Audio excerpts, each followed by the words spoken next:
Last week or the week prior, we spoke about this oil related, or rather coal related spill that took place in West Virginia, and it contaminated the water of 300,000 West Virginians to such an extent that not only should they not drink the water, they should not even touch the water. However, it got relatively little media coverage compared to fake Obamacare horror stories, for example, or it being cold as proof that there is no fear of climate change.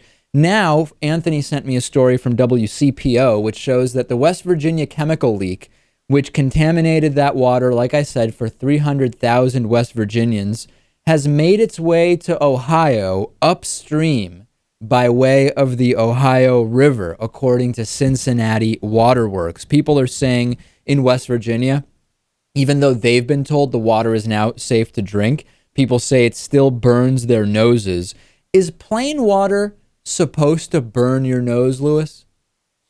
I'm guessing no. If so, I've been drinking the wrong water for a very long time. Exactly. And now Greater Cincinnati Waterworks says that the exact same chemical involved in the spill in West Virginia has been identified upstream in a river sample late yesterday evening.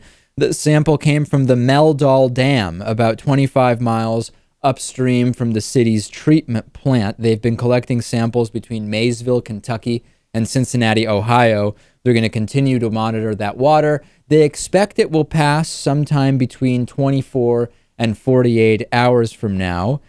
Experts say residents won't need to see the tests to know if the chemical is there.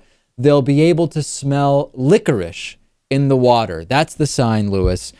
Slightly more coverage of this now that it's affecting multiple states. It is completely absurd to me, Lewis, that we have tainted water that smells like licorice affecting hundreds of thousands of people across multiple states. And instead, we're talking about, I don't know, individual made up Obamacare horror stories that are really the result of people filling out the wrong number of kids or something like that, when we have this situation as a result, of course, of the fossil fuel industry. Right.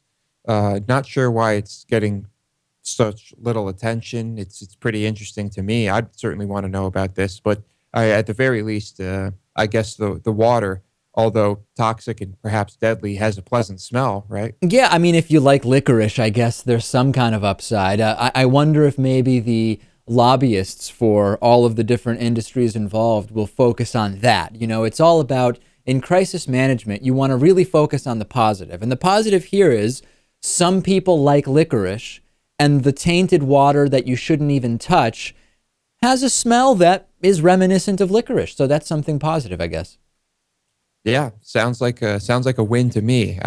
Clearly, David, this lack of regulation and pandering to big corporations is working just fine. Yeah, it's working great. It's working out great for everybody, including the people who are drinking plain water and their nose burns.